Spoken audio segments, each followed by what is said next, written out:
Morgana, here we are again. Thank You're making a second appearance on this podcast. How you. are you today? It's great to be back. Thank you for having me. I'm well, thank you. And listeners just need to be like forewarned. This is like a huge, disclaimer type of thing. We have no idea where this conversation is going to go.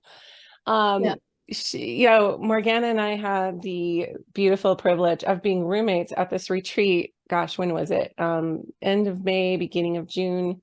No, very beginning of June, actually, in Scotland, your Yes. native land. And you and I had done an episode together before. I'd been through one of your programs, which I loved. You'd even done some one-on-one work with me and working with archetypes and things. I took your Oracle reading course. And so it was just so cool to meet you. And what was the first thing I said to you? Do you remember? I think it was, oh, you're You're short. so little. Yeah. I only see like your head and shoulders on Zoom or whatever I see on Facebook. So yeah. But here we are. And deepening into this new conversation, we could even say it's a postscript to where we were going before with, let's start with a death mother. Yeah. Uh, I have shared this with you. I had heard of this archetype, but it sounded so spooky that I'm like, I don't even, what is that? I don't even know. But you brought it home for me in a way. And you told me to read a book by, what is her name? She wrote a book called Belonging. Toko Totally. Ka Turner or something. Yes, you said, go read about the death mother archetype in her book, which I did. But then when you brought it in with, some of the research you've done and some of the avenues you've explored there. So yeah, it really sealed in what this is and how our culture is permeated with this and how it can actually serve us to go to the next level. But why don't you explain to our listeners what this is and how you happened upon this work, or just even diving into this archetype? Oh, that's a big question. I think that's like a 40-hour I course. know, like you could just have a whole thing on it, right? We'll take a little piece of that around about what the Death Mother is and how I kind of came to encounter it in the first instance. So we can think of the Death Mother as being the part of the feminine that is culturally denied, right? So everything that is considered to be not culturally appropriate. Now, one of the really problematic things about this, the feminine is a shapeshifter and the masculine has consistent form. Mm, So what has happened as patriarchy has amplified through our culture over the past couple of thousand years and then really, really picked up pace in the past 500 years is that what is acceptable inside of the feminine has become a really small aspect of what the feminine actually is, right? mm, Because the masculine wants that consistency. So everything that is outside of the consistent piece that is fixated on, which is of course the piece that serves the masculine, which not coincidentally is the piece that is the closest to the masculine, because actually men don't want the deep wilds of the far feminine. They don't know what to do with yeah, that. that's just a lot. Yeah, they want the piece that's like the most familiar, which is the piece that's the most sort of masculine, right? So they cut off all these other pieces. Mm, And in doing so, two things happen. One, that stuff becomes sort of intrinsically dangerous from inside of the framework of the ontological framework of patriarchy, because if you allow that, it will damage patriarchy. But then the other thing is because the death mother emerges when the feminine is in scarcity, if you cut parts off of the feminine, you actually automatically push the feminine into scarcity, which means that we experience more of the death mother. got it. And we are all taught that it's only us, we're the only ones, and we internalize the sort of that feeling of this is dangerous, this is unwelcome, this is wrong, this is bad. We're all taught to internalize that from we're very, very small. So we don't realize that actually not only every human woman, but every iteration of the feminine in nature also has those deep wilds, right? Like COVID is an amazing example of the earth in the death mother archetype. Oh, It It is the earth experiencing profound scarcity of its resources being pillaged, of people going into, like, literally into the depths of the forest and taking things from there, that they encountered this pushback, right? And David Attenborough did an amazing documentary about this, but I can't remember the name of it, where he looked at how these sort of super viruses are increasing in a sort of frequency, and how that is connected to the way that we're treating the planet. So I think it's profoundly transformative, actually, for us to recognize that it's not something wrong with us, like, because it does sound dark. Like, when you think Death Mother, you immediately think, oh my God, there's something wrong with me. And it's like, no, that's you perfectly expressing what you are. That is you being what the feminine is, when the feminine is in scarcity.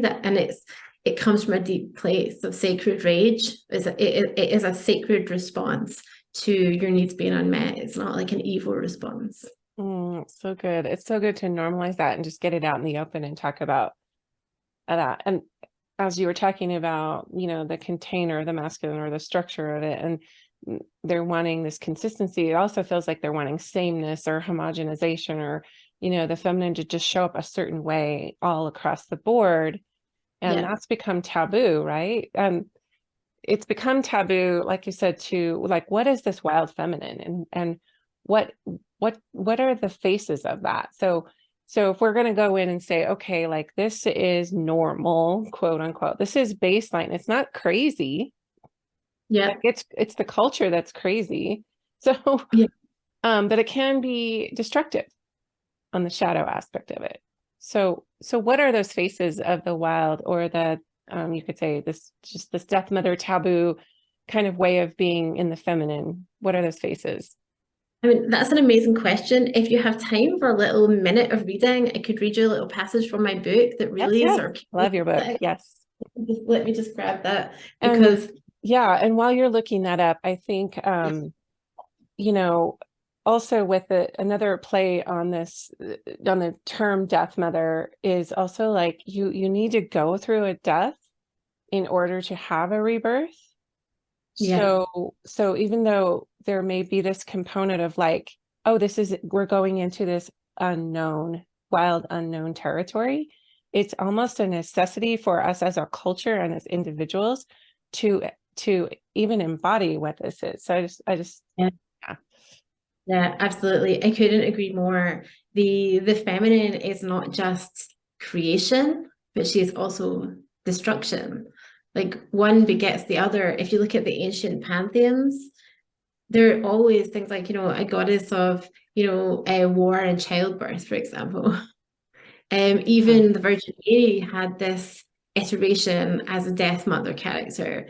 If you look back into the 1500s and before, where she was the Empress of Hell, and she would take of demons out into the world to go and harangue things like lawyers that were what's the word, bursary, like profiting off of people stuff. Anyway, I shall read you this, because I feel like this, actually, the best way for me to answer what does a Death Mother look like is by giving you a scene from my life, right? Yeah. 3 years into motherhood and 1 year into having 2 children saw me at my wit's end, screaming like a banshee, not caring that my kids could see me, smashing a plate off the side of the counter to stop myself smashing it off the side of my husband's head, slapping him, raging, cuddled up in a ball at the fact that yet again, even more was being asked of me so that he could do even less.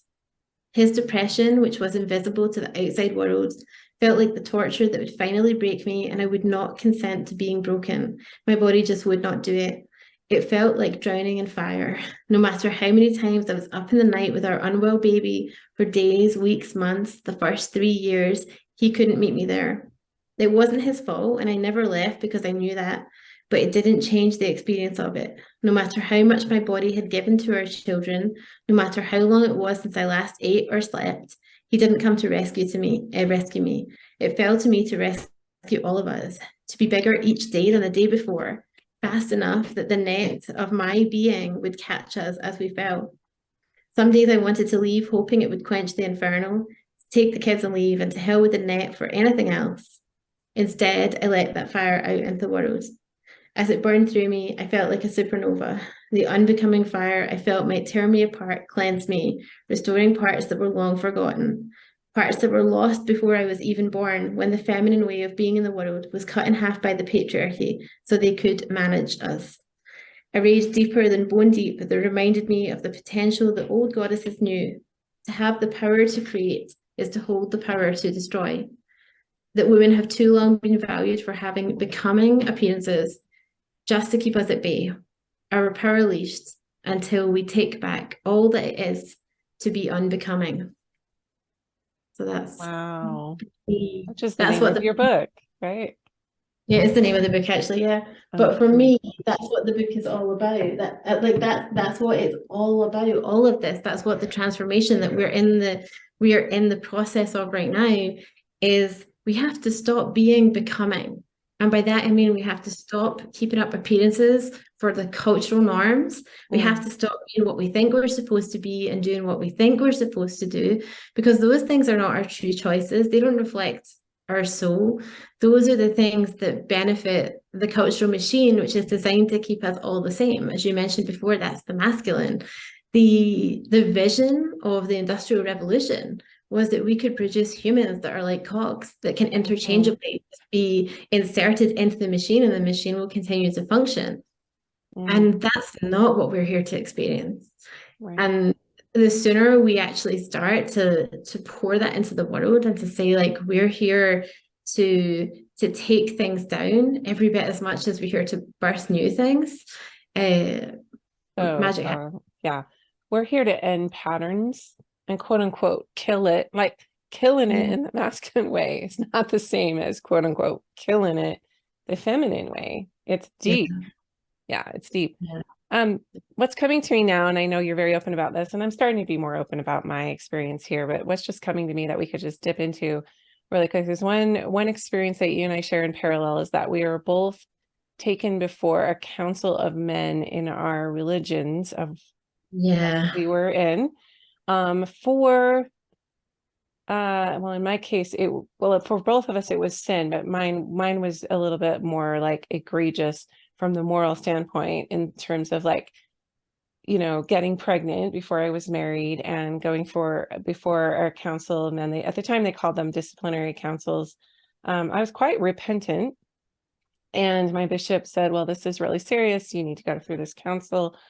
And even though I wasn't doing anything egregiously like off the mark like it was just like I was a 25-year-old normal person, but made to feel a certain way about that. And I get it in a lot of respects, but just the shame of having to go before a council pregnant, and then kind of this is a whole other story, which is also going in my book, but kind of having this pressure to place my child for adoption because I wasn't worthy, I wasn't temple worthy, I didn't have a husband, et cetera, et cetera.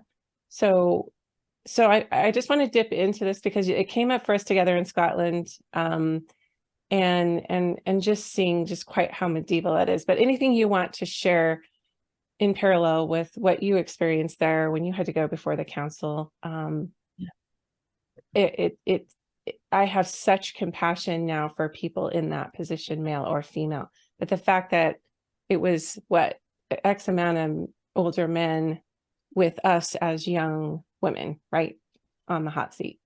Yeah, and I think also very much judging us and punishing us for exactly what our body and our being is supposed to do. So for you, it is the natural response of your body to having an intimate relationship like that, to get pregnant and produce a baby. It's not that you somehow satanically willed it or something like that. Yeah, You were I just wasn't even intending that. It was a natural course of events. Need I say more, right? Like it's just, Yeah, absolutely. And the thing is, church in general, across the board, different denominations, doesn't really matter, have a history of taking a very different approach to how they handle women in that situation with how they handle men. So, for men, it's like a little slap on the wrist, oops a daisy, whereas for women, it's like it never really fully leaves you. And it follows you everywhere that you go, right? Yeah. My experience was different, but one thing it does hold in parallel is that I was being in my womanhood, right? So I had joined the church as a multiple trauma survivor, and I was looking for cleanliness, salvation. Like, I wanted to feel repurified and worthy again. And I went up getting very deeply involved with the church. So I went to church like at least 10 times a week. And I was involved in ministry from the infants right up to the elderly in different ways, serving the community. And I was a young spiritual leader at 15. And I had a lot of things that for me were part of we talked about this a moment before we started pressing record. My relationship with the divine has always been something that's very personal, it's very intimate, right? So I didn't necessarily always follow exactly what the church taught, not because I was like some like, evil genius plotting to bring down holy Christian faith or anything like that. I believed, for example, that essential oils, which come from, plants and flowers and things that grow on the earth, like surely they're here for our benefit. And I believe the same thing about crystals. And I also thought that there's great healing in touch. And I, from a very early age, demonstrated a kind of precognition, for example, that they weren't very comfortable with.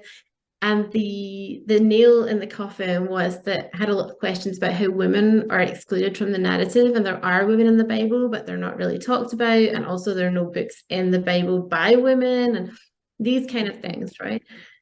So it was fed back to my church, to the elders, of course, all men, as we talked about before, mostly. And we should differentiate it. You and I are not from the same religious background. Yeah, this is a different. Yeah, so I'm very parallel.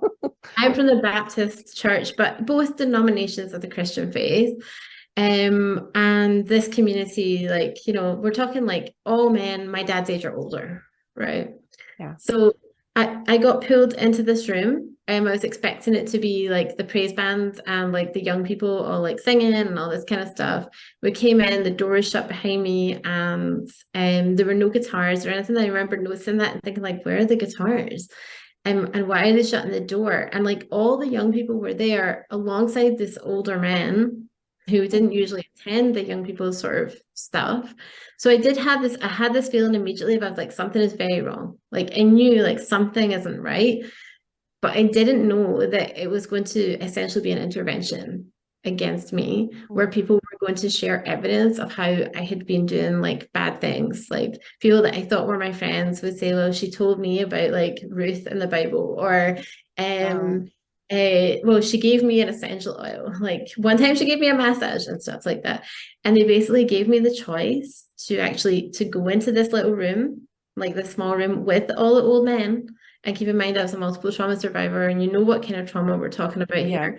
Go in the room with all the old guys to be exorcised, or to walk out the church now and never come back.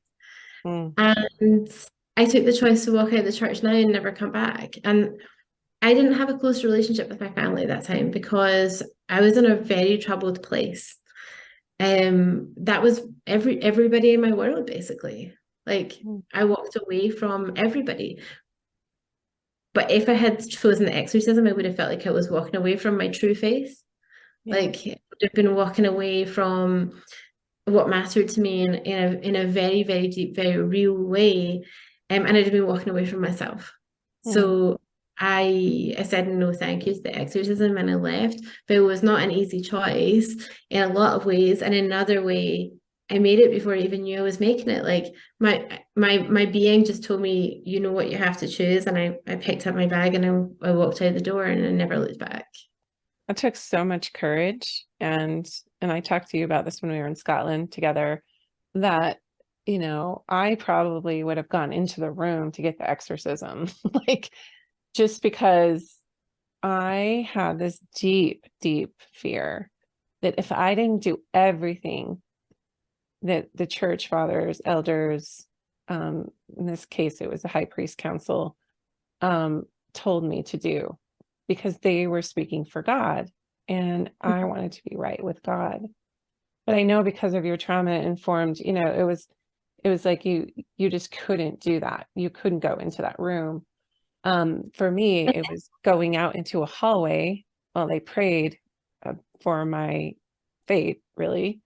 And that's where I began the death, as I look at it, my death. That was a spiritual death for me. It was very traumatic. I was going through, literally in rapid fire succession, all the stages of grief as if someone died. So I was bargaining with God. I was in depression. I was in, anytime I let myself feel any kind of anger, or this is not right, or this doesn't feel good in my body, I bypassed it because I was afraid God was going to excommunicate me if I didn't stay aligned in that hallway with my shameful self. So this isn't something I even unpacked until probably like 3 years ago in its entirety, that this was not right. I wasn't excommunicated. I was disfellowshipped, but it was the same energy. It's like, you're out of fellowship with us. You're bad. You're wrong. So I just had that awareness of like, yeah, I went through the stages of grief as anticipatory grief, knowing that I had to take the punishment. I had to take the discipline. And this is Mormonism. A lot of people know my Mormon background. I was told these were courts of love. And that's not what my body experienced. Yeah. It was a court of shame. So yes, it's a lot to process after the fact, because there were layers to my experience, as there were with yours, but just this line in the sand that you take for yourself. And it happens for everyone at different times. And some people die without it ever happening because they're in too much fear of repercussions or displeasing God or what have you. And I'm not saying everyone needs to walk away from organized spiritual structures like religion, but that particular experience, I should have just, when they sent me into the hall to pray about my fate, I should have just kept walking. Like, if I could rewrite the story, I would have walked out the door. I understand why you would say that, but you also wouldn't be who you are now, where you are now, with the husband and kids that you have, and all the rest That's of so it. true. Like, Yeah. No, it's very true. that I think we always make the best decision that we can in the moment that we're in. It just, later we look back and we're like, what were you thinking? But I have to say that although I walked away from the church, I didn't walk away from organized religion for quite some time. And you heard a little bit about this when we were at the retreat. Fascinating. I went on a kind of like a whistle stop tour of a number of different things, because my feeling in that moment, in that room, I knew in my body, I was like, Satan is not here in my body. That, like, I don't need to be exercised, but I do think that there is something here in this room that is profoundly wrong. And it was that shaming that you're talking about, like the way that they would treat somebody as vulnerable as me and who had given as much to their community as me in that way, publicly, in front of every single person, because they assumed that if they did it publicly that I would submit, is deeply, deeply, deeply wrong. On so many levels, that's just so wrong. And so I just thought, like, no, I know where God lives. I don't necessarily use the term now God, or I just as soon use goddess or divine or source or whatever, right? But I felt like I know where that lives, and I know how to connect with that, and it's clearly not here in these men right now. But it took me a long time to realize that I'm only ever gonna, like, it always comes from inside of me. Whether I choose to do that in fellowship with other people, like we did on the retreat, is another question. But for a time, I continued over the next 3-4 years to try out a number of different things. So by the time I was thrown out of the church, I was 17. So 18, 19, 20, I tried out a number of different things, thinking like, oh, maybe I'll find it here. Like, maybe it lives here, and then didn't. Right. Well, I stayed, with the program, you could say, and experienced a lot of beautiful experiences within the container of that religion and family life.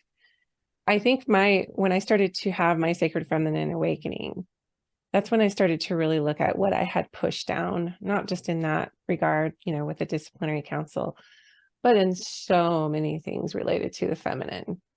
that I had bypassed in favor of staying obedient to authority. And there's a Netflix documentary series right now called Shiny Happy People. I I've don't not seen know if you've heard of that, but it's just this American family who have been on reality TV. The woman had 19 kids, and they're like a fundamentalist. I don't know what denomination. It's Christian fundamentalism, but it's had a lot of cult like at the top. They were investigating the leader that this family ascribes to, and just the dysfunction and different things. So there are a lot of things being unearthed, coming to light about some of these systems and how they can be on the outside shiny, happy, right, beautiful, even admirable, and then you lift the lid and see that there is, talk about bypassing the death mother. There is absolute sameness. They all have to have long hair. They all have to speak in the women have to speak in a certain voice. They can't have certain facial expressions. They can't do different things with their eyes. I mean, and that's just women. There's a lot put on men too, but it's like, here's God, here's Christ, here's the husband, here's the wife, and here's the children. So it's all umbrellaed. Yeah. And where I think the rage you speak of, that I experience when I'm letting the death mother express herself and me, and the rage I feel, the sacred rage, is around this oppressive, umbrellaed structure of trying to access God through this man, this group of men, this male deity, like it just came in on me when I was like 49. It just really did. I buckled.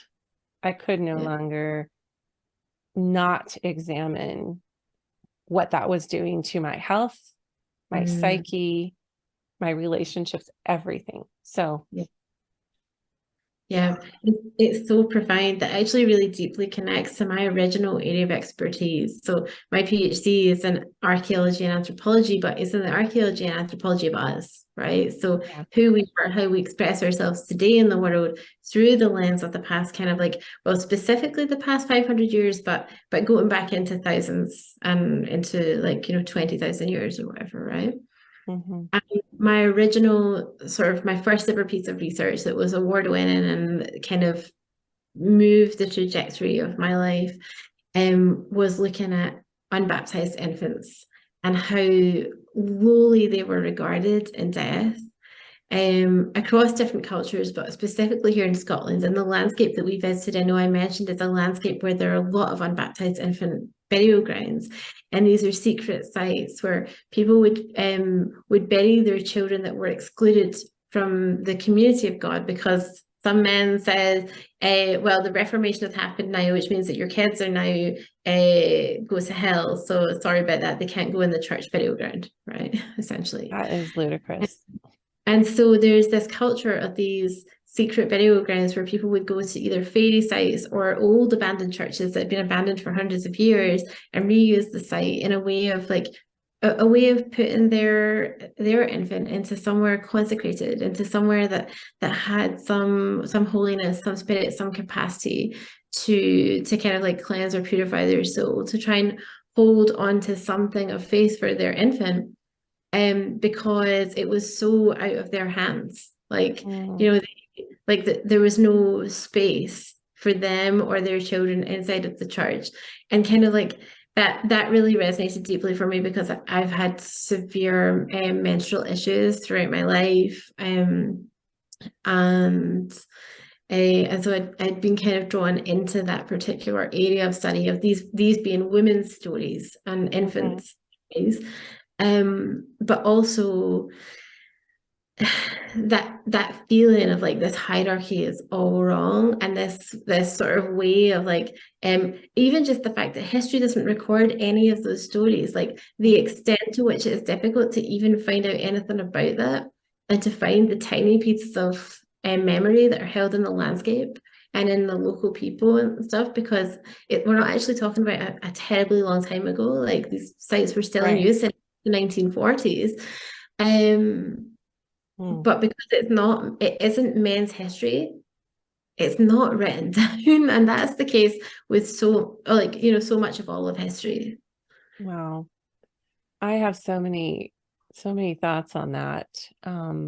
Just the presupposition that as humans, as babies, that we come in broken to that paradigm. And I think it's fascinating. I loved you sent me your PhD, your thesis, whatever paper. And I was like, wow. I want to go back to the fairy realm that you were talking about, because Yeah. this is just it's archetypal, of course. And I know there's lots of legends and myths and things that circulate, especially around Scotland and Ireland, which I find really, really fascinating, even in France when I was there. Um, so talk about that, because it's like a real part of history. It's like a real deal. And I think those of us in the States just don't have a clear picture of what that is and what it means to your culture and what it means in the context of what we're talking about, especially with the death mother and the healing of that. Yeah, it's a super question. So one of the things that I have to say first and foremost is that in the early modern Europe, fairies were as real in many ways as your next door neighbor. Mm, It's really, we have a tendency to look in the past and project our beliefs about what is real and what is not real, and to have the idea like, oh, those people were mistaken, or oh, maybe it was ergot because they were all eating like contaminated rye or whatever, right? What inside of their ontological framework, fairies were real and fairies were dangerous, but they could also potentially offer help. And people, as a consequence, it impacted how they interacted with the landscape, how they interacted with the weather, like what times of day or night they would go outside, how far they would go from their local community, like lots and lots of ways that impacted people. But mm, one of the things that fascinated me that I studied at great length was what is hidden inside of a fairy story. Because the origin stories of great witches, healers, and charmers is very often that they disappeared into the fairy realm for a time. So they might be gone for 3 days, but it felt like 7 years, yeah. something like that, right? And then they come out and they have these new gifts and these new powers. But when we look at the pieces of these stories and how, what we can sort of frame around about it in terms of the legal conversations and things like that, there's stories of trauma. There's Mm, stories of incest, there's stories of rape, there's stories of death in the family, and there's stories of profound trauma, which I think is part of what made me identify with that and become so fascinated in it. But there's stories of people reclaiming power. And they're actually stories of people going into the dark night of the soul, or people moving through the death mother part of that cycle and going into the dark night of the soul and then coming out with a new perception. And this is what we have to understand, that witchcraft and charming and healing fundamentally is the opening up of a deeper level of perception. It is, the more we actually turn inward and reflect on our own experience, the more we can see as telltale signs in others, right? The more we can mm, uh, pick up the things from them that we don't necessarily even know how we pick them up. There's something really fascinating and very scientific that I can give you to sort of hold on to for this. So, in order to learn to sex chickens for the poultry industry, the leading location for that is in Japan, right? mm-hmm, And the only way that people can learn it is by going and just looking with an expert. So they'll sit beside someone that's fantastically good at this, and the person will just show them female, male, female, male, male, whatever, right? And then for a time they start to practice it, and like the difference is so small.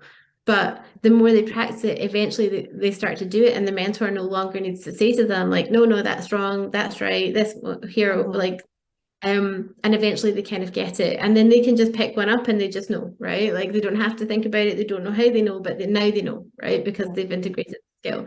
Well, it's the same with us. Like we observe things, we experience through our own trauma, we experience all kinds of things, but until we allow ourselves that until we move through that dark part of ourselves and that dark part of our story and a dark part of our life, when someone holds up the chicken, we see a trigger.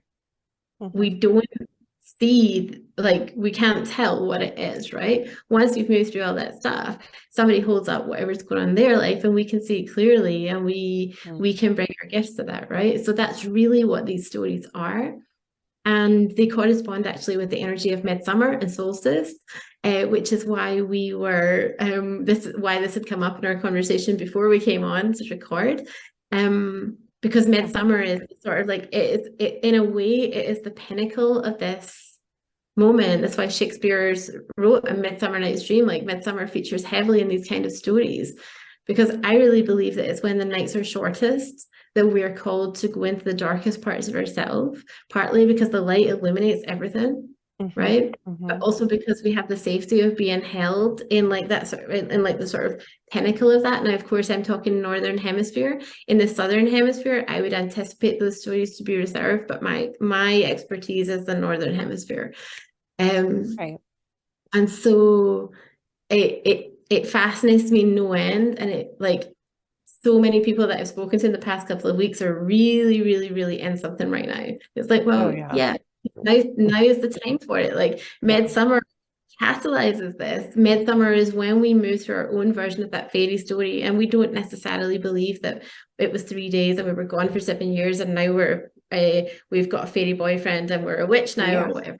There is But something also like mythologically to that 3-day window of death Mhm. and rebirth, because, on the third day Christ rose, there's that story.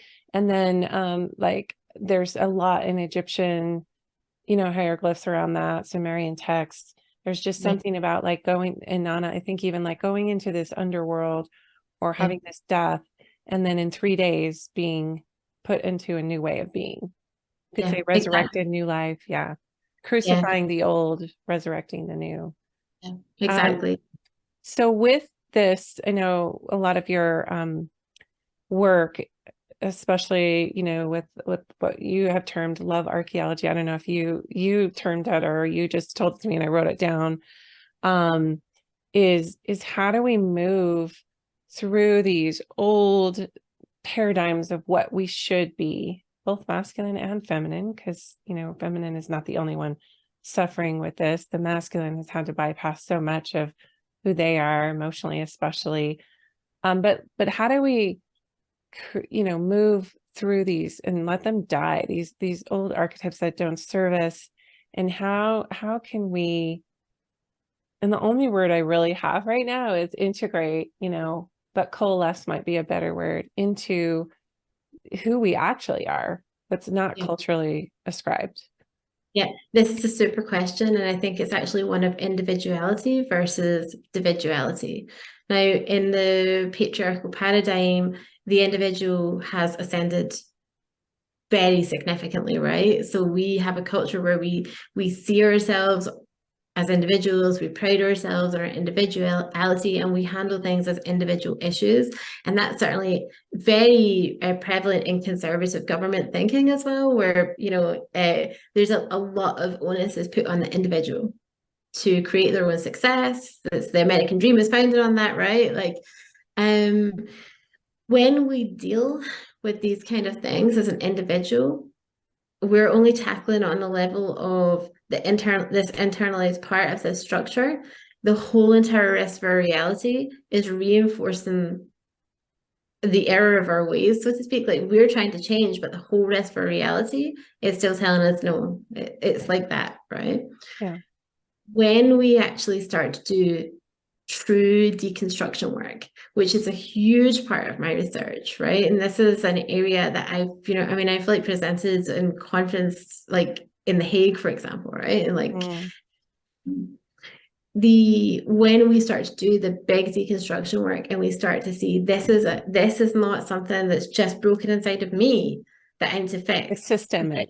Yeah. This is a huge systemic issue that we need to bring the whole thing down. We need to let the whole thing go, take the whole veil away. Then it's actually easier. It sounds like it wouldn't be, but it truly is. I see this shift with my clients all the time where like they'll tell me they went to a therapist for 10 years about something, and then they watched one video and it's gone, right? Mm. Because they've stopped taking ownership of it and seeing it as something that they were doing wrong, that they have to stop doing. And they're seeing it as, oh, that's a structure that's out there that is a that we just all participate in because we've all been taught to do it, but we don't have to participate in that because it's not real. It's there's patriarchy, therefore it is persisted over time. So I honestly think that collaborative well-being is the next step of transformation, is where we stop thinking about the personal development industry and we start to think about collaborative development. So interesting you use that word collaborate, because when I interviewed Maureen Murdoch, who wrote the book The Heroine's Journey, she's in her late 70s. And I actually got to meet her in person at Pacifica and later interviewed her. And she said, if I could choose one word for this new paradigm, this new, place we need to move into, it's collaboration. That is the high gift of the feminine. And that's what we're being invited to. There's going to be a lot of resistance. Like you said, it's easier for it to just come down and rebuild it. But there's just all this resistance to these old traditions. I mean, one of the things that actually I found super helpful for me personally in my journey, and also, with my students when I was teaching in university and with my clients, is to recognize that collaboration goes far beyond individual human beings. So as long as we're seeing collaboration as I collaborate with individual humans, we're actually still in the modality of individualism, and therefore we're not actually in true collaboration, and that creates a lot of resistance, right? Interesting, yeah. When we start to recognize that we are collaborating with everything in and of the earth and beyond, that we're collaborating with non-corporeal entities, whether we believe in them or not, actually, we're collaborating with the idea that they're real or the idea that they're not real. We're collaborating also with things like the constructs of time. As we start to shift those collaborations, as we start to shift into this like greater oneness, where we experience ourselves as being in true collaboration with the environment. And a lot of my PhD is about this and the different margins between humans and things, like between humans and rock and humans and water and humans and animals and stuff, right? As we shift into that degree of collaboration, the collaboration with individual humans actually takes care of itself. And there's so much less resistance to that. Yeah, I think part of that resistance is there's just really deep fear of chaos and lack of order.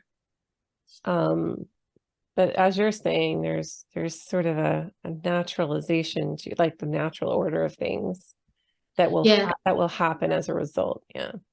We just have been taught not to trust ourselves. Yeah, we have, and also not to trust everything else as well. And the thing, like you're talking about that fear of chaos and that kind of like that feel that things won't be in control. Again, that's coming from the belief in separation, which is what that individual, that sense of the individual and separation go hand in hand, right?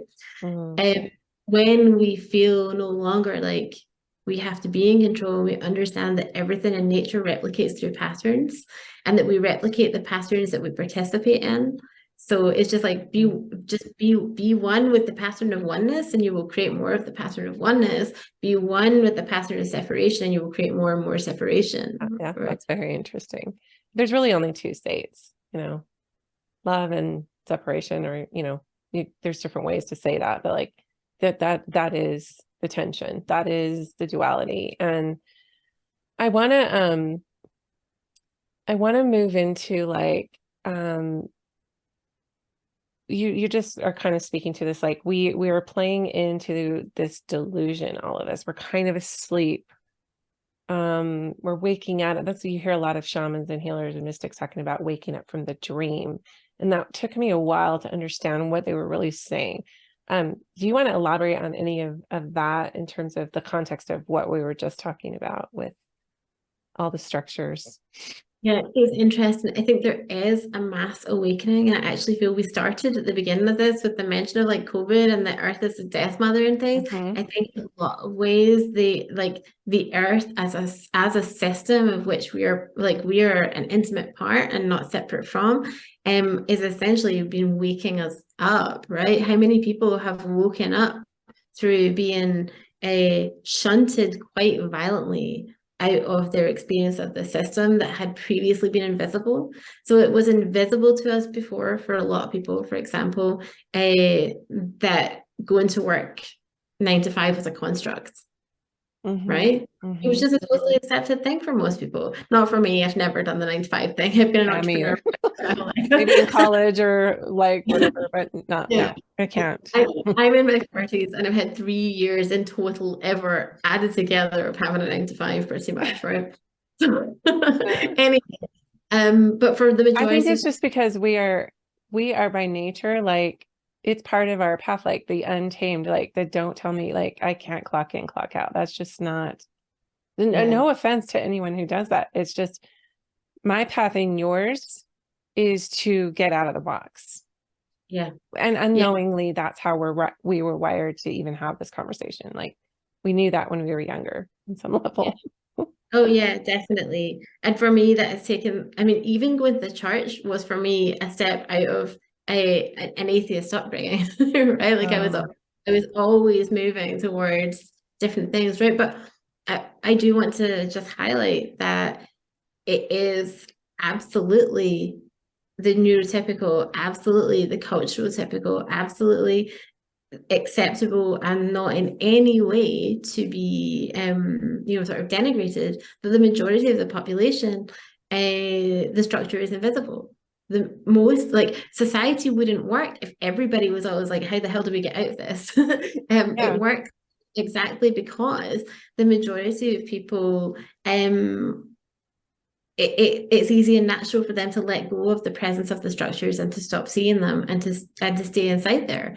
We're social beings, right? Like we're essentially like a herd animal, for want of a better term. Don't think we call ourselves herds, but you know what I mean. Yeah, there's a herd mentality for sure. It's so it's very natural, and it shows up in lots of different ways. Like in my very early experience, so we're talking now well over 20 years ago of formal marketing training, it made me feel sick to my stomach the way that they physically talk about, like, people are sheep, right? Like they will go where their neighbors go, you can lead them there, kind of thing. And I really have reacted against that my whole life.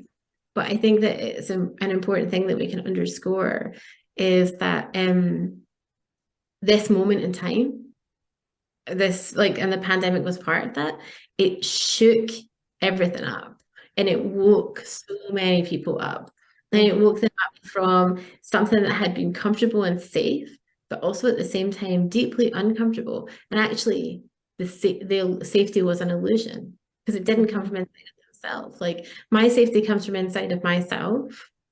I know that if everything was stripped away from me tomorrow, I can build again, right? And I know that you know the same thing. But for the majority of people, and there was a time when I was there a long time ago, like I told you, when I was trying out all these different churches, all these different faiths, trying to find, like, where does safety live? Which is a piece of belonging too. Where can I belong? Yeah, and for most people, they found that in their ordinary, everyday, like 9 to 5 kind of life, like there's safety and a consistent paycheck, and then suddenly the world just, it's like get snowball, just shake the whole thing up and see where everything lands. So yeah, I think we're in a period of mass awakening, and now that more and more people are awake, that process is going to accelerate. Yeah.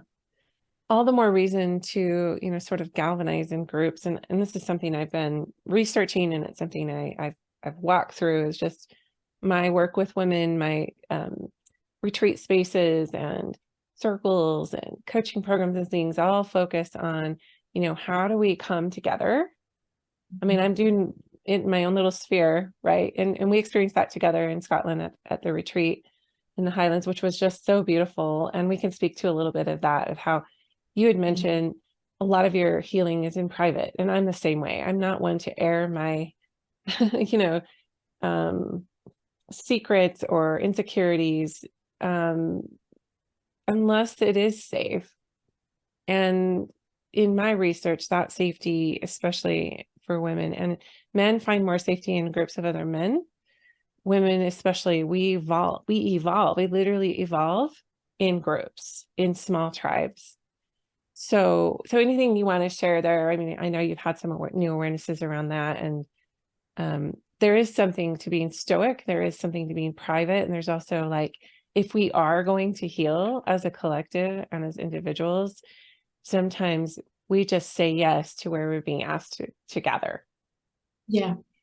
Yeah, I think this is an interesting one for me because I've become very comfortable, and you've read my book, so you know this, with sharing the big moments, right? Like Yeah. I've done You've really been deep. so vulnerable. It's just awesome Yeah. and inspiring. Like I've done really deep work around about that, and I share like openly with my community and beyond, with the sort of with the big moments, even like the one that I read today, Yeah, that which was was, that was a dark moment in my life, and I can share those things. But actually, where I find there's a threshold for me that I'm uncovering since we were away on the retreat is the more everyday, like the ordinary, like the tiny selves that we minister to ourselves on a daily basis, the way that we are in the world, how we move alongside nature, how we connect the divine, like those things actually for me are very private. So it's not like I could sit and we could talk for an hour about like the darkest chapters of my abuse, and I could talk about that. But where I stumble is to talk about like how I care for my body and how I move through the world and those things. And I think in a way, it's because we have a culture that sort of presents so many illusions around about the everyday, right? You think about like the sort of the Instagram version of people's lives, for example, where it's so curated, and it's hard for me to imagine any way that I can share my everyday apart from people being in physical space with me like we did at the retreat. There's hard for me to imagine any way of doing that. It yeah, doesn't feel like a caricature, yeah, that yeah. doesn't It's like illusory. It's, yeah, it's, yeah. yeah, And so that's what I'm kind of ruminating on, is how do we extend that kind of connection with people, and without having to necessarily be in physical space with them, to share the little practices through which we construct our reality. Because the big pieces, the big stories, like that's something I feel like I've mastered now. But the yeah, little, like that's really important actually. And I think that is a huge wound, that's a huge part of this wound to the feminine. Because if you think back to some generations ago, and also to different modes of being before people were so isolated from their families, where like I'm here and my parents live an hour away and my brother lives 7 hours away and all that kind of thing, right? We think back just a little bit, women spent all their time together, right? Like, and yeah, we witnessed one another in all of this, and we supported one another. One of the things that I love from my research, this is into the early modern period, um, women used to go on these little pilgrimages to local healing wells, and to rag trees, and they would wash together, and they would like tie a little rag from their garment onto the tree and make a wish, or leave it as part of like a healing ceremony or whatever. And these were things that women did together all the time, and then they always were getting punished by the church, right? Like, so you look in the documents and it's like there's 27 women from this parish all being punished because they went to the healing well. oh my Right? goodness. Every year, every single year, they Mhm. just keep getting punished for it, right? Um, but there's so much But they still secrecy. went knowing that they could potentially be punished, In right? fact, they still went knowing they definitely would be punished, I think. I love it. And on some level, I was doing that. I was going out of the box. I was looking at healing modalities as a faithful church-going member, and feeling like I wish we could integrate these two worlds of like, why does everything have to have a handbook? Why do procedures and policies what does that have to like? It just, everything just came down to proper authority in my religion. And I just felt like women had no authority that was recognized, none. And that there was like me fighting for that power, I think, just unknowingly wanting that power. But as it relates to, this deep at the core, what we're really saying and why we're even having this conversation and why we are at the retreat together is that we have this heart of devotion to humanity, devotion to the divine, however we define that. And that has been my mover. That has been what has kept me in this game so long of trying to find my voice, trying to find my power, trying to be in alignment, seeking that to be in service to and devotion to humanity, to God. And it feels like it's gone through all these iterations of like, is this okay? Can I do that? Like, is this pleasing to people? Is this pleasing to God? And it's madness. It's madness to be on that hamster wheel and just be like, when I am embodied, when I feel my own measure of peace, that's how I know, when Yeah. I want to throw things and I'm in a rage or I'm like processing something for the collective or for my family generations or whatever, there's that, and that's holy work. Yeah. But what I really want kind of is that permission to be messy. I've always wanted that permission. Yeah. And messy is not in the way of like, I'm going to go mess people up. Not that messy. Just, well, I probably have messed people up, but just this, like, is this worthy to be this way? Yeah. To want these things? I think one of the real sad aspects of this wound to the feminine, which we could, call the witch wound, in terms of that cutting off of like this, and it is that part's not worthy, that part's evil, that part's not worthy, that part's dirty. I should just say, by the way, because it is relevant, that I spent a couple of years as a stripper and I've been a fetish model and a performer. We were like so blown away when you shared that. Like, I had read your book, so I knew it, but I was just watching everyone's faces in our group and they're like, you should, like, your life is a movie. Like, you should. I mean, maybe one day, you never know. But the reason that I share it is that, I have really been out into the extremes of the feminine that is turned away. Like, Mm.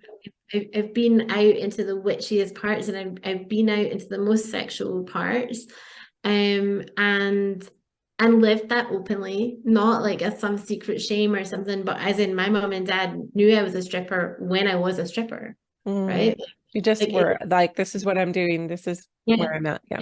like I've explored this in a very sort of like deep and embodied way, and so I wanted to share that because I think it's relevant then to this question of embodiment. But I've forgotten what your actual question was. Like, on Just, that little. I kind of did too, but it was just kind of like, how do we give ourselves permission to be messy? Is kind of the core of, Yeah, yeah. yeah, well, that was exactly it. Like, I wanted to share that because I want people to know how messy I have been, right? Like, I'm not just saying it as an academic, right? I'm not just saying it as like, oh yeah, in theory, you could do this or this. Like, I'm saying it as someone that has been out in the far limbs of what this can look like. Um, you have to follow your own soul and know that not everybody is going to go with you. Yeah. And that can be really scary because you things will be destroyed in your wake, not because you're intentionally hurtful or intentionally destructive or anything like that, but because the true wild of what we are, and in the process of learning and connecting with that, you have to be willing to let go of everything that's not really you. You have to be willing to let go of everything you've been told that you were supposed to be. Mm-hmm. And one of the things that people can find the hardest is that other people will try and like grab you in and pull you in, because they have this illusion that they need to keep you safe, but that's actually to do with their own fears about their sort of about how it pollutes them. And this is something I've researched in a very deep way, right? Like, shame is so transferable, when people are in the mindset of like of sort of like feeling like they're available to be polluted by it. You just And you cast it out. Yeah, like there's this whole thing, you'll know this from inside of your church, like having one person that sort of feels like it's shameful that they've done something shameful. It's like that shames the whole community because Mhm. when people operate from a mindset of shame rather than a mindset of love, then everything that has an energy of shame around about it, and they're like, oh, that's going to make my shame bigger, that's going to pollute me. So I experience this even now. There are people in my life that are like, I really wish you didn't share that in your book. Not my parents, not my husband, but other people who have definitely expressed that Yeah. because they feel like it somehow might trickle something shameful back to them, right? Like, Mhm. and you have to be okay with that because if you're too afraid to accidentally shame someone else, you're shaming yourself. Right. And if the only way to operate from love is to love yourself, which means you're going to have to love yourself first and fully, whatever that is. And so, in terms of like, how do we get out into the wild? It starts with acts of self-love. Yeah. Yeah. And it's little things. So yeah, it's really interesting. Like this fear of like, if we don't cast you out of our holy midst, you're going to poison the well. We're going to catch your virus of unworthiness, and that is systemic. That is systemic. It's pervasive in almost all spiritual communities and religions. It's like there are people doing it right. So I don't mean to make a huge blanket statement, but it's quite pervasive and systemic. Is we are the chosen holy group, and if you don't abide by these rules, commandments, laws, etc., you're not worthy to be among us because we're the privileged high holy group. Somehow that got equated with God. Yeah. And the God or Jesus that I know was like, let's all come to the table, which comes back to that collaborative mindset. Yeah. Yeah, you're absolutely right. It is pervasive, but it's also pervasive in secular culture as well, because not so very long ago, those two things were so entwined, and in a lot of ways, they really still are. And so there's definitely a lot of, I mean, I think in the US, it's more visible because you guys have had some really big conversations about this in the past few years, in terms of race. And that's something that's very close to my heart.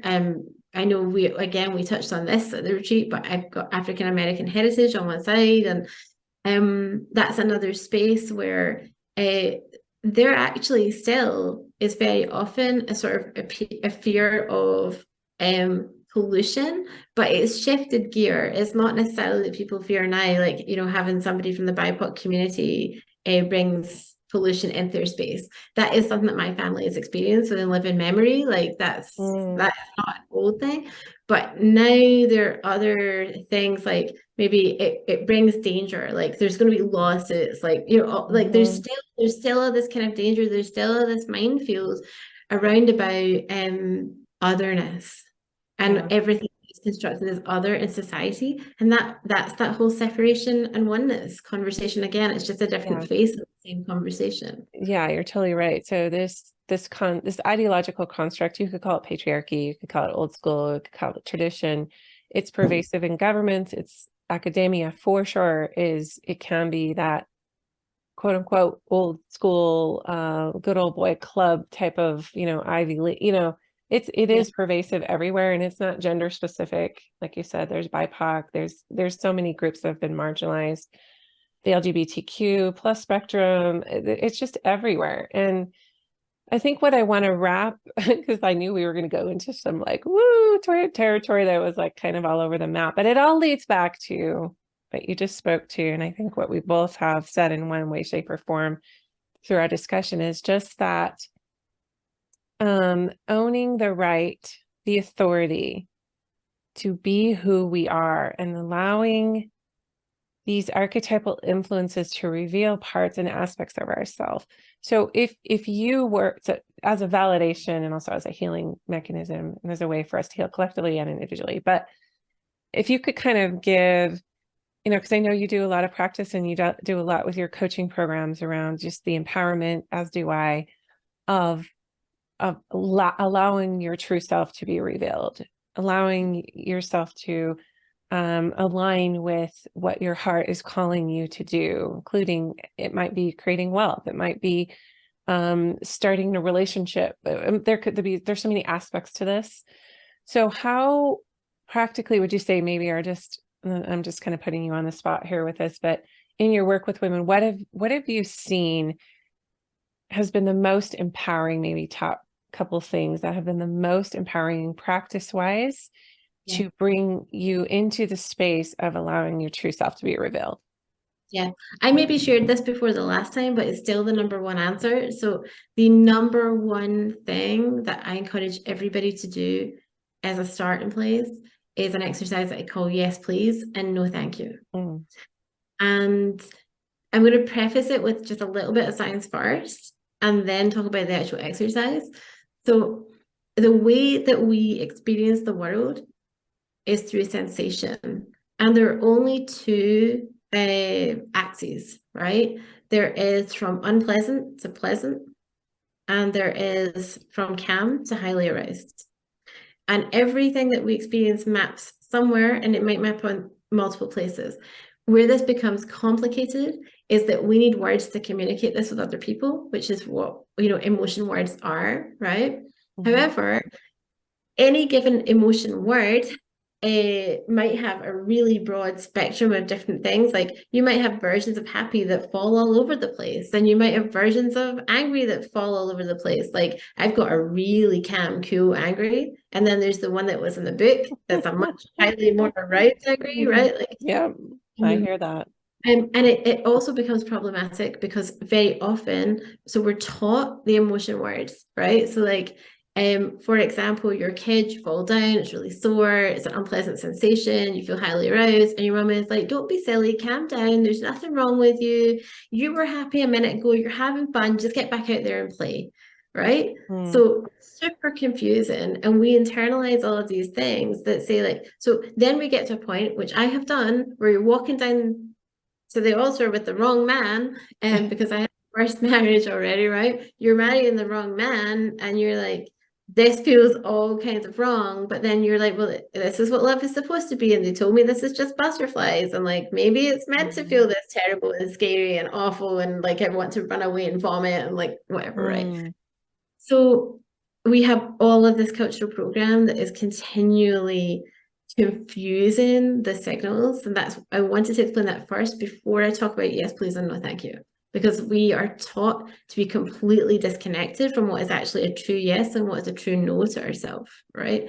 So we wind up, we don't even know if we like something or not. We don't know if it feels good in our body or not. We like, so we have to go back and listen to the body and listen really closely and listen really carefully and be really present with that.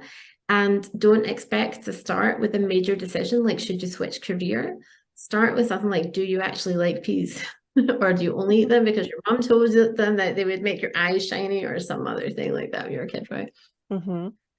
Every little thing, notice. Like, I notice, for example, that folding the laundry when it comes out of the dryer is a no thank you for me. I'm prone to eczema if I don't like look after my skin really carefully, and touching all those like worms are really dry, like it sucks all the moisture out of my skin. I did it for years without noticing. Like for years I didn't notice how it actually felt in my body.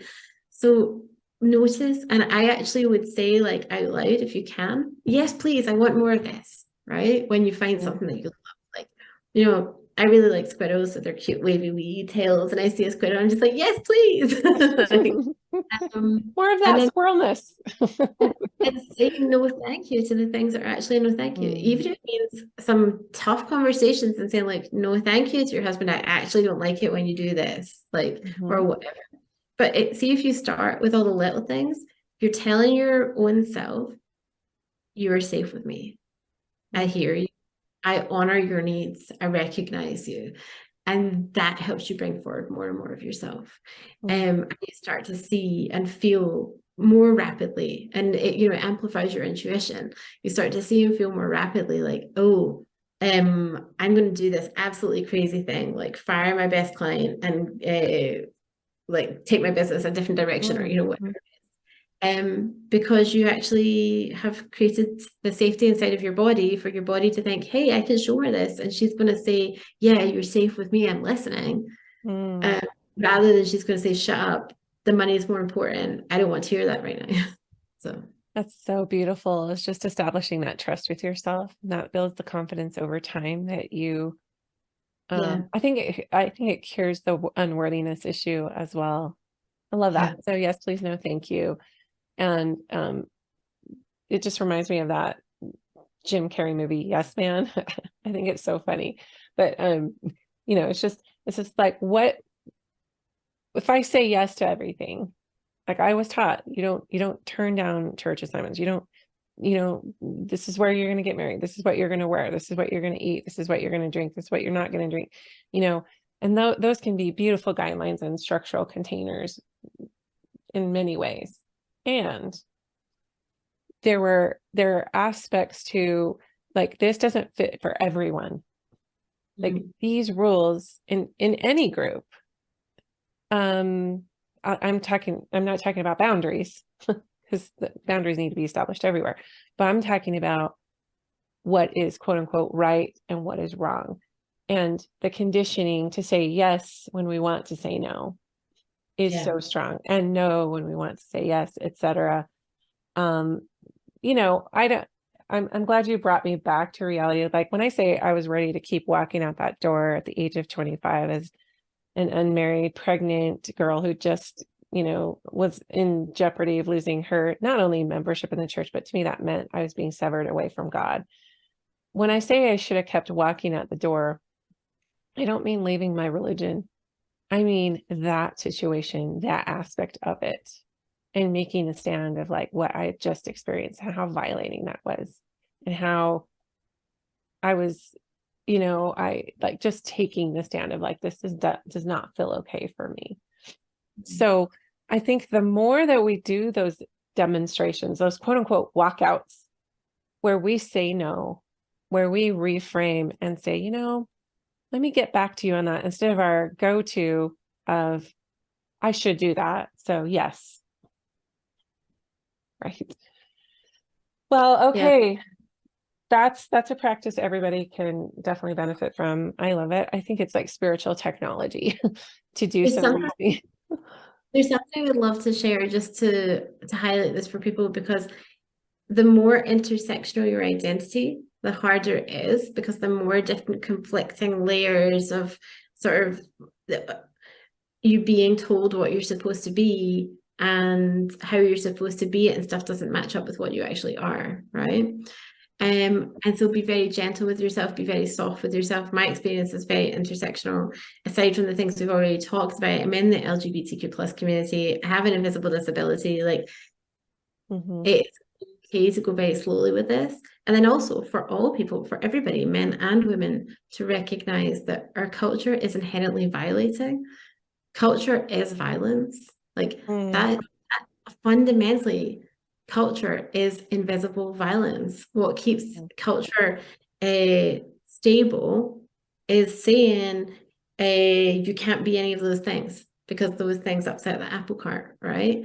So mhm. there are micro violences committed against all of us, and major violences as well in terms of what is acceptable and what is not. So you mentioned before about like men and the space for emotional experience, right?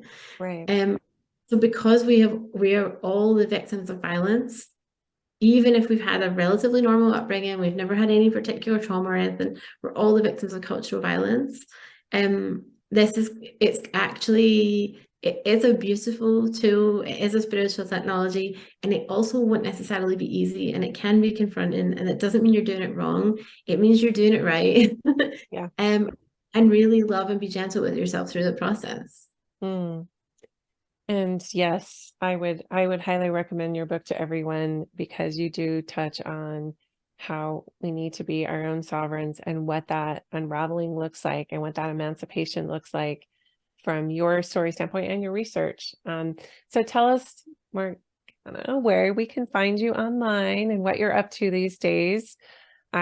Coming in, with this midsummer energy. I just returned from a solstice retreat and right after the Scotland thing. And so navigating those two different landscapes and terrains and what it did to my body. And um, I'm sharing that because, like, for the work that you and I do, we both write, we both work with groups of women.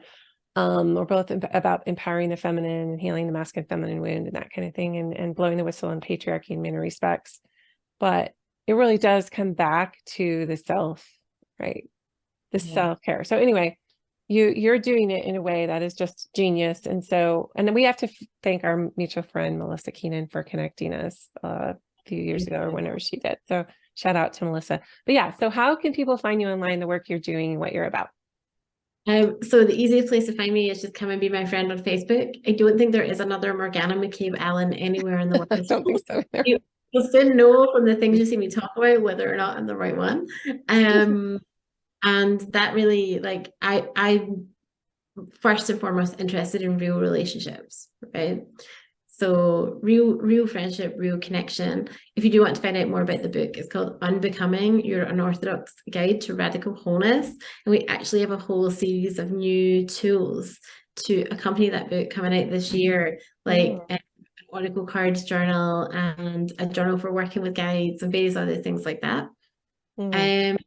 And of course, I have like the regular kind of programs and things for anybody that's interested in it. They're not like anything else that's out there because they're founded in my original research, and my my many years of this wildly lived life. Yeah, well, it's brilliant work. It's brilliant work, and it's deep. And I have pages in my journal I filled with some of your truth bombs. And then I'm just going to hold this up to the screen for those of you looking on YouTube. You'll see I have a note in my journal of your model that has served me very well, with the inverted triangle and the overwhelm in the middle and the shadow aspects and the light aspects. So anyway, it's too much to explain right now, but I highly recommend for any of you who are feeling drawn to, what do we mean by going into the shadow realm? What do we mean by confronting the death mother archetype? What do we mean by keeping healthy structures and boundaries and letting your true essence emerge? You do a lot of really beautiful work with that. So you've had a great impact on my life. And I'm so glad we got to be roommates in Scotland. Oh, I'm so glad we did. So it was such a joy, and thank you so much for inviting me to come along to that, because I never would have even known that it was, well, I was going to say around the corner, 4 hours around the I was corner. like, if I'm coming to Scotland, I'm going to tell Morgana. She's coming with me to this thing. No, it was wonderful, and I really deeply appreciate being invited along. Thank you for your time today. Well, thank you so much for having me.